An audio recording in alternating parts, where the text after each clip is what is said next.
Coaches Basketball Media Day.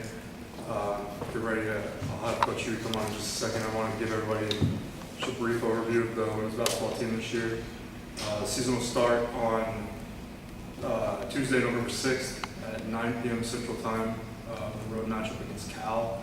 Home opener will be on Friday, November 9th against Georgia Tech. The women's team has all 5 starters coming back from last year's 21 team. They returned an astounding 96.9% of their score from last year's team. So I'll go ahead and turn it over to Coach Hughey now for questions. Thank you. Hello, everybody. How y'all doing? All right. Want me to just open up, or y'all ask some questions? Just give us a, what's been going on lately since practice has started.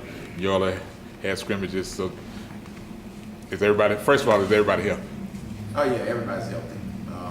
We don't usually have problems with injuries or anything like that. Our strength and conditioning and group, they do an outstanding job, from all the nutrition to all the prehab stuff. So we had Maya, our post player, to tweak her foot in Oklahoma State scrimmage, but she's back now at practice. We put her in the group for 3 or 4 days, and Barbie, our trainer, took care of her, and everybody's back.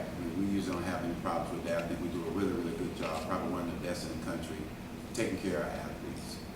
But where we are right now, yesterday was a better practice, today wasn't, so we want to start on that note. But we are looking forward to an outstanding season with high expectation.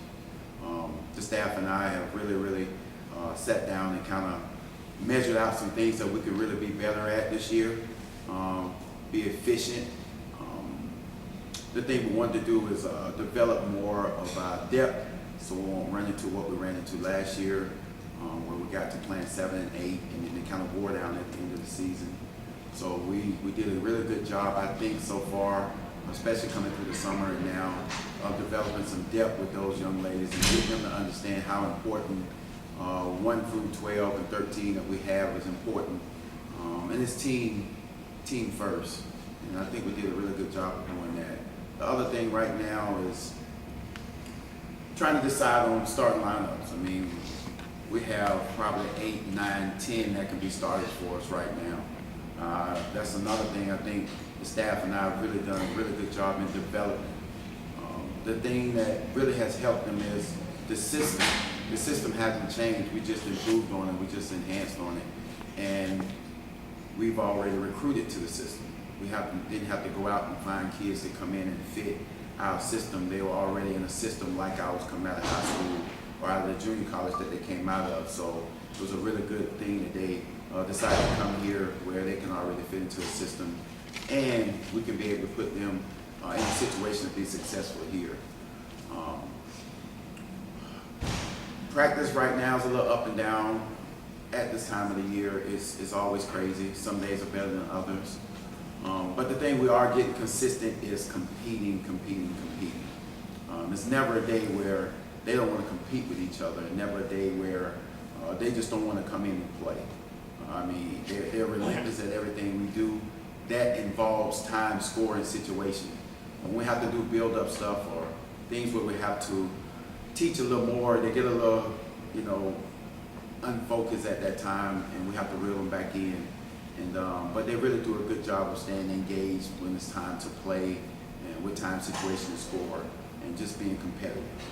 And the thing that we're looking for this group is to be able to take us, surpass what we did last year, to continue to grow, to continue to build a program. We talked about these things over the last week, just because we had the 2 scrimmages, and we talked about, the things that Gino have accomplished and the things that Pat accomplished before she passed, and those kind of things like that, and those people sustaining a program. And it takes being consistent every year, being competitive every year, and having high expectation every year. That's why I can go to the TABC and I can speak freely with you guys and anybody else that asks us about our expectations and goals for this year, because we expect to at least get to the Sweet 16. If you don't have those things, to be able to speak it in existence, then what kind of confidence do you have in yourself and your staff and your team? By us saying that, it doesn't hurt us. We think we have that. We think we can repeatedly have that. I gave them a stat. I think Gino has been to the Sweet 16, I think 16 times. 16 times straight.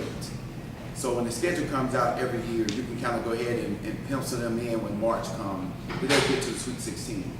So we talked about having an opportunity to build a legacy like that around here. You know, a lot of people can't believe that.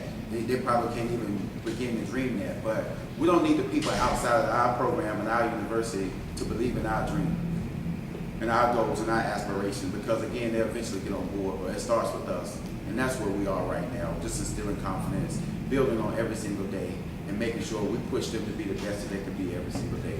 And that's on and off the board. Not take some questions. If you have questions, please raise your hand, we'll get a microphone to you, okay? Ronald, I think this is year 5 now for you. To go back to where you started and now to be able to say that, how big of a change, and have the players and the depth and the bench, so how much of a change is that for you to come in with those expectations where I think they're picking you third in the conference and what is usually a really tough league? Yeah, it's a tremendous honor for the coaches to pick us third. But, you know, just like I reminded the girls and those coaches up there, it's something that we earned. Just didn't hand it to us. And not to sound a little arrogant or anything like that, because I did get a few calls from people outside our league saying you could have handled the question a little different. But like I told them, you wasn't on the bench those first 2 years when people were beating us by 20. You wasn't on the bench with us the first year, the second year when we lost 15, 16 in a row. You know, those kind of things, and I haven't forgotten about those things. So again, that's some of the things that's still driving us, myself and our young ladies and our staff, because those moments like that we don't forget. But I remember when I had my first press conference and I said the University of Houston would be in the national championship one day. And again, it's still not far-fetched, and I'm not far from it. And again, I'm telling you right now, we will get to an opportunity to be able to see that.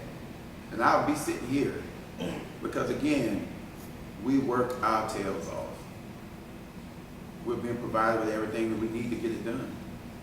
And our expectations are not going to be lowered by anybody else's reasoning for anything just to think that we can't do it. But it feels really, really good to be where we are right now, but we have bigger and bigger goals to achieve.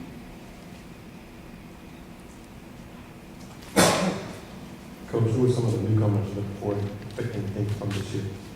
Oh, I can go down the list. You know, Doris Jones is a JUCO kid who's 5'10", 5'11", that's really explosive. That's going to really do some wonders for us this year. She's struggling a little bit on the defensive end right now, but coming around on the offensive end, and she's getting better every day. Another newcomer is Tatiana Hill, 6'3" post player who's surprising all of us every day. She's getting better every single day, and the thing I love about her, she's relentless in all the stuff off the court. So she's in Coach Vicky's office every day for film. And if she has 20 minutes during her day, she's over here for film to try to get better. Point guard, Diamond Glad, who's from right here in Houston, just like Tatiana Hill is. And she's really explosive. Now, Angela Harris doesn't have to play 37 minutes at the pace that we play because Diamond came from a system like that, can really shoot the basketball. She's a distributor. She's a kid that came in and said, I want to lead the country in assists every year. Not just 1 year. I want to do it every year.